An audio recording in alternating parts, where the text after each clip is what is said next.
Hello and welcome. मेरा नाम सौरभ कुमार है और मैं short service commission non tech 120 course के लिए मेरा एसएसबी इलाहाबाद में हुआ था, जिसका एक्सपीरियंस मैं आपके साथ शेयर करने वाला हूँ। तो वीडियो को पूरा देखिएगा और अपने व्यूज़ कमेंट सेक्शन में शेयर कीजिएगा। तो आइए देखते हैं। ये है मेरा बैच फ़ोटो। ये सारे लोग जो हैं वो स्क्रीन्ड इन जो हुए थे वो सारे कैंडिडेट्स हैं। यहाँ पे मैं हूँ चेस्ट नंबर 9, जो कि आप यहाँ पे देख सकते हैं। वीडियो शुरू करने के पहले एक डिस्क्लेमर है। मैंने इस वीडियो में कुछ फ़ोटोज़ यूज़ किए हैं जो कि मैंने क्लिक नहीं किए हैं। ये फ़ोटोज़ गूगल पे पब्लिकली अवेलेबल थे, मैंने उन फ़ोटोज़ को यूज़ किया है। कुछ फ़ोटोज़ हैं जो मेरे क्लिक किए हुए हैं, बाकी गूगल से लिया हुआ है। मैंने इस फ़ोटो को इसलिए यूज़ किया है ताकि वो कैंडिडेट्स जो पहली बार एसएसबी देने जा रहे हैं उनको एक आइडिया मिल जाए कि वहाँ प्रोसेस क्या होता है और कैसे होता है, वहाँ का इन्वायरमेंट क्या होता है, वहाँ कैसा माहौल होता है। तो आइए देखते हैं आगे। ये है एसएसबी इलाहाबाद का एंट्रेंस गेट, करियप्पा द्वार। मैं सबसे पहले प्रयागराज जंक्शन पे रात में ही वहाँ पहुँच गया था और सुबह में 5:15 पर एसएसबी सेंटर से आर्मी बस वहाँ पे हम लोगों को पिक करने आई थी और उस बस ने हम लोगों को यहाँ पे ला के बाहर में यहाँ ड्रॉप कर दिया और यहाँ पे हम लोगों ने वेट किया 6 बजे तक। 6 बजे गेट ओपन हुए और हम लोगों की एंट्री यहाँ पे करियप्पा द्वार से हुई। यहाँ पे भी आप लोग देख सकते हैं, ये है एंट्रेंस गेट करियप्पा द्वार। अंदर जाने के बाद हमें एक दूसरा गेट मिला जो कि था सिलेक्शन सेंटर ईस्ट का गेट। हम लोगों ने यहाँ से एंट्री ली।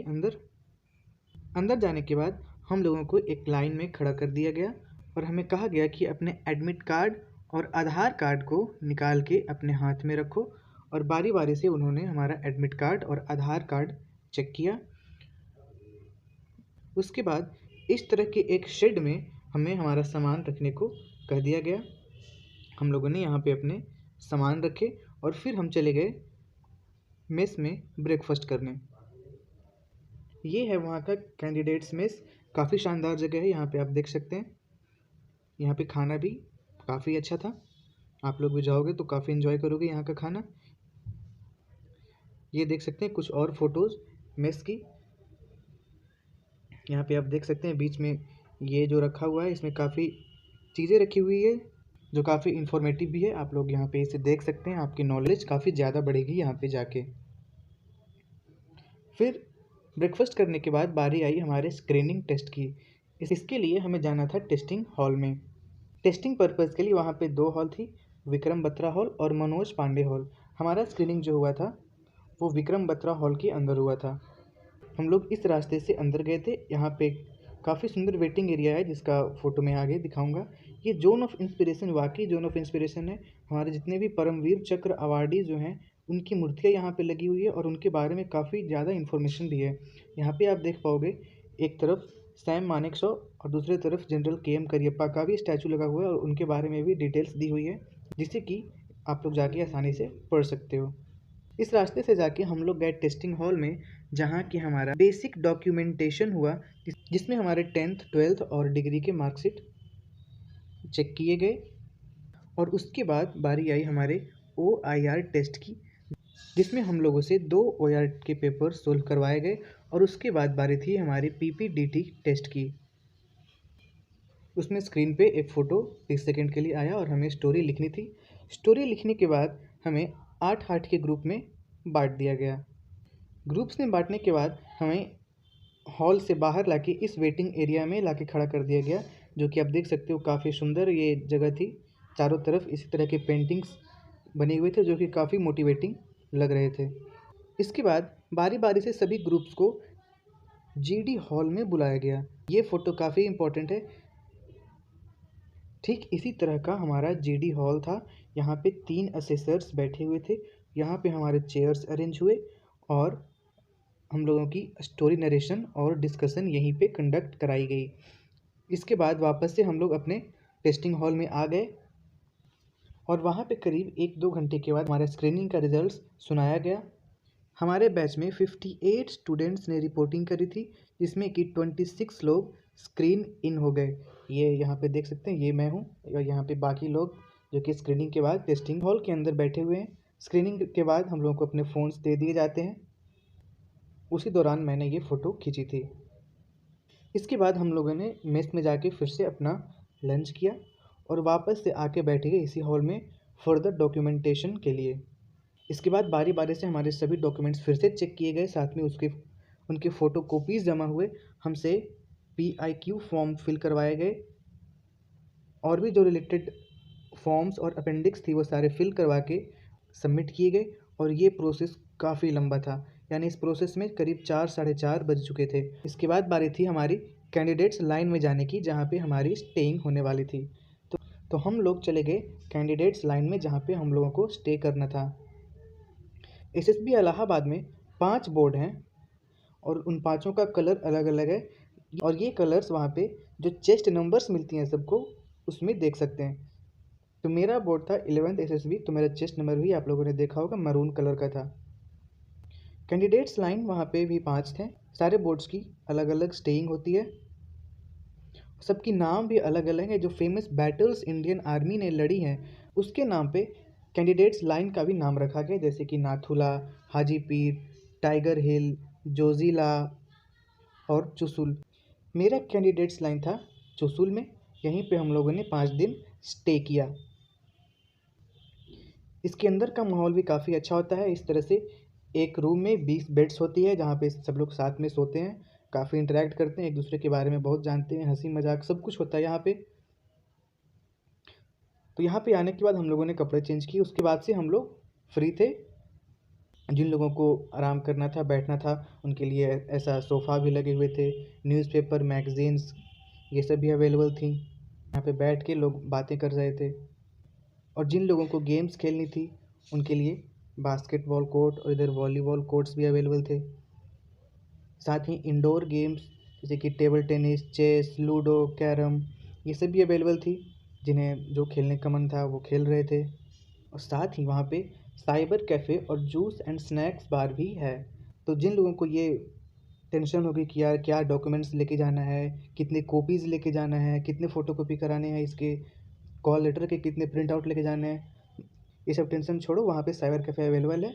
जब भी आपको लगे कि यार मेरा ये चीज़ छूट गया, आप डायरेक्टली वहाँ पर जाके करा सकते हो। वहाँ पे कंप्यूटर्स भी अवेलेबल हैं। अगर आपको कोई इन्फॉर्मेशन चाहिए किसी चीज़ के बारे में, आपको रिवीजन करने हैं, आपको करंट अफेयर्स देखने हैं, तो वहाँ पे कंप्यूटर पे जाके बैठ के आप देख सकते हो। हाँ, इसका अलग से पैसे भी ये लोग चार्ज करते हैं साइबर कैफ़े वाले, लेकिन ये सब अवेलेबल है। और जूस एंड स्नैक्स बार भाई क्या बताऊँ, काफ़ी अच्छा व्यू है यहाँ का। यहाँ पे देख सकते हैं काफ़ी पेड़ पौधे यहाँ पे अलग अलग डिज़ाइन के रखे हुए हैं। यहाँ पे कॉफ़ी, जूस, शेक, बर्गर जो भी आपको खाना पीना हो वो लोग आप लोग कर सकते हो। इसके बाद शुरू हुआ हमारा डे 2। डे 1 में हमारा स्क्रीनिंग का प्रोसेस सारा कंप्लीट हो चुका था और डे 2 में बारी थी साइकोलॉजिकल टेस्ट की, जिसमें फिर से हम लोग सुबह सुबह 7 बजे हमें रिपोर्ट करने का टाइम दिया गया। तो 7 बजे हम लोग टेस्टिंग हॉल में पहुँचे, जहाँ पे हमारा वैट, टैट, SRT, SD वगैरह कंडक्ट कराई गई। और सेकेंड डे से ही शुरू हो गया इंटरव्यू। चेस्ट नंबर वाइज सबके इंटरव्यू शुरू हो चुके थे उसी दिन से। तो ये सारी थी डे 2 की डिटेल्स। अब देखते हैं डे 3। डे 3 था हमारा GTO डे, जहाँ की हमें 5:45 में रिपोर्ट करना था GTO ग्राउंड में। रोज़ शाम को हमें अगले दिन की टाइमिंग और वेन्यू बता दी जाती थी कि कहाँ पे रिपोर्ट करना है और कितने बजे। तो जैसा कि आप देख सकते हैं 5:45 में ग्राउंड में रिपोर्ट करना है। इसके लिए सबको 4 बजे उठना होता था। 5:20 से मेस में ब्रेकफास्ट शुरू हो जाता था, जो तो हमें बोला गया था कि ब्रेकफास्ट करके आप लोग सीधे GTO ग्राउंड में पहुँचेंगे, क्योंकि गर्मी पड़ रही थी उस समय। और अगर GTO ग्राउंड में ज़्यादा लेट हो जाएगा तो धूप में फिर काफ़ी दिक्कत आती है गर्मी के दिनों में। वहाँ पहुँचने के बाद हमें फिर से अलग अलग ग्रुप में बांट दिया गया। तो हमारे बैच में तो कुल 26 लोग थे, तो हमारा एक ग्रुप बना 8 लोगों का, दूसरा ग्रुप भी 8 और तीसरा ग्रुप हमारा बना 10 लोगों का। और इन सारे ग्रुप्स के अलग अलग से टेस्टिंग शुरू हो गई। सबसे पहले हमारा GD कंडक्ट कराया गया, जिसमें से हमें 2 टॉपिक्स मिली थी। पहला टॉपिक था हमारा इंडियाज़ डिस्टर्ब नाइबरहुड और दूसरा टॉपिक था हमारा privatisation in India in different sectors. Group discussion के तुरंत बाद हमारी ग्रुप प्लानिंग एक्सरसाइज कंडक्ट कराई गई, जिसमें कि आप लोगों को पता होगा कि इस तरह से एक बोर्ड पे एक मैप दिखाते हैं, कुछ इश्यूज़ बताई जाती है और उसको सोल्व करने का एक प्लान तैयार करना होता है। अब होता क्या है कि इन दोनों टास्क में ग्रुप मेंबर्स एक दूसरे से काफ़ी आर्ग्यू कर चुके होते हैं। ग्रुप डिस्कशन के दौरान ये उसकी नहीं सुन रहा, वो उसकी नहीं सुन रहा, तो काफ़ी चिढ़ जाते हैं लोग एक दूसरे से। तो इसको ठीक करने के लिए इन 2 टेस्ट के बाद कराई जाती है ग्रुप ऑब्स्टिकल रेस, जिसमें कि सारे ग्रुप मेंबर फिर से एक साथ यूनाइट होते हैं। काफ़ी मज़ा आता है ग्रुप ऑब्स्टिकल रेस में। इस तरह के 5-6 ऑब्स्टिकल होते हैं जिसे कि हमें पार करना होता है, हाथ में एक स्नेक को पकड़ के। ये G2 है जो कि हमें इंस्ट्रक्शन दे देते हैं कि क्या-क्या रूल्स फॉलो करने हैं ग्रुप ऑब्स्टिकल रेस में। और इन्होंने ये भी कहा था कि कोई एक वार क्राई चुन लो, जैसे कि वंदे मातरम, बोले सो निहाल, सत श्री अकाल। कोई एक वार क्राई सब अपने-अपने चुन लो और वो वार क्राई चिल्लाते हुए इस रेस में जाना है। काफ़ी मज़ा आया था इसमें। इसके बाद बारी आई हमारे प्रोग्रेसिव ग्रुप टास्क की, जिसमें कि आप लोगों को पता होगा कि इस तरह से एक ग्राउंड में कुछ ऑब्स्टिकल होते हैं जिसे कि हमें पार करना होता है फट्टा, बल्ली, रस्सी की मदद से, और साथ में एक लोड कैरी करना होता है। पीजीटी के बाद बारी आती है हाफ ग्रुप टास्क की, जो कि सिमिलर होता है इसी के जैसा, लेकिन ग्रुप को हाफ में डिवाइड कर दिया जाता है। जैसे कि हमारा 8 का ग्रुप था तो हाफ ग्रुप टास्क में 4 लोग थे। ये इसलिए होता है ताकि पीजीटी में जिन लोगों को मौका नहीं मिला या फिर वो पीछे रह गए, वो कर नहीं पाए, वो हाफ ग्रुप टास्क में अपना टैलेंट दिखा सकते हैं। इसी के साथ हमारा डे 3 ख़त्म हो गया और हम लोग वापस से अपने स्टे में चले गए। हम लोगों ने मौज मस्ती की, गेम्स खेले, फिर हमें अगले दिन की टाइमिंग दे दी गई। अब देखते हैं डे 4 का। डे 4 का फर्स्ट टास्क था हमारा लेक्चरेट। इसमें कि आपको पता होगा कि एक कैंडिडेट को एक पर्चा दिया जाता है जिसमें कि 4 टॉपिक्स लिखे होते हैं और कहा जाता है कि आप यहाँ से थोड़ी दूर चले जाओ और वहाँ पे कोई एक टॉपिक को 3 मिनट के लिए सोचो और 3 मिनट के बाद यहाँ पे आके आपको बोलना है। जैसे ही ये बोलना शुरू करेगा, नेक्स्ट कैंडिडेट जाके यहाँ से पर्चा लेगा और वो थोड़ी दूर चला जाएगा और 3 मिनट तक ये बोलेगा। उतना ही देर में दूसरे कैंडिडेट को प्रिपेयर करना है और यही साइकिल रिपीट होते रहता है। इंडिविजुअल लेक्चरेट के बाद बारी आई इंडिविजुअल ऑब्स्टिकल की, जिसमें कि आपको पता होगा कि इसी तरह से 10 ऑब्स्टिकल होते हैं जिसे कि हमें 3.5 मिनट में ख़त्म करने होते हैं। काफ़ी ज़्यादा थकाने वाला टास्क होता है ये, लेकिन इसे कंप्लीट करने के बाद काफ़ी मोटिवेशन आ जाता है अंदर और कैंडिडेट्स काफ़ी कॉन्फिडेंट फील करते हैं। इसीलिए इसके बाद कराया जाता है कमांड टास्क, ताकि जो कॉन्फिडेंट कैंडिडेट्स हैं देखा जाए कि उनमें कितना कॉन्फिडेंस आया है और वो किस तरह से अपने यूनिट को कमांड कर सकते हैं। अब इसके लिए करना क्या होता है कि बारी बारी से जस्ट नंबर वाइज एक कैंडिडेट को बुलाते हैं और कहते हैं कि किसी भी 2 बंदे को बुला लो ग्रुप में से। वो 2 बंदे को बुलाता है। उसके बाद एक सिमिलर वे में एक ग्राउंड में ऑब्स्टिकल होते हैं, उसे उसी मैनर में पार करना होता है। बस डिफरेंस ये है कि ये 2 लोग अपने मन से कुछ नहीं कर सकते, जो भी ये कमांडर कमांड करेगा वही ये कर सकते हैं। मुझे तो काफ़ी इजी कमांड टास्क मिला था, जैसे कि मैंने पूरा कर लिया था। और कमांड टास्क के बाद बारी आई फाइनल ग्रुप टास्क की। इसमें ये देखा जाता है कि इतने दिनों से आप लोग साथ में हो, कैसे बॉन्डिंग हुई आप लोगों की, और साथ में ये भी देखते हैं कि डे 3 में जो लोग परफॉर्म नहीं कर पाए थे, क्या वो अब परफॉर्म कर पा रहे हैं, क्योंकि अब तो वो काफ़ी कॉन्फिडेंट फील कर रहे होंगे। हमारा फाइनल ग्रुप टास्क काफ़ी जल्दी कंप्लीट हो चुका था। इसमें टाइम मिलता है 30 मिनट का, लेकिन हमारे ग्रुप ने ये टास्क 9 मिनट में ही ख़त्म कर लिए थे। ये तो थी डे 4 की बात।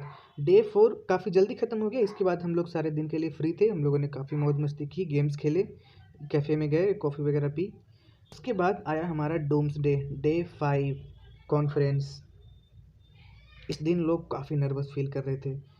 हमें टाइम दे दी गई कि सुबह 7 बजे आपको कॉन्फ्रेंस हॉल के बाहर पहुंचना है। हम लोग तैयार होके वहाँ पहुँचे। सबसे पहले हमें जाके कॉन्फ्रेंस हॉल दिखाया गया।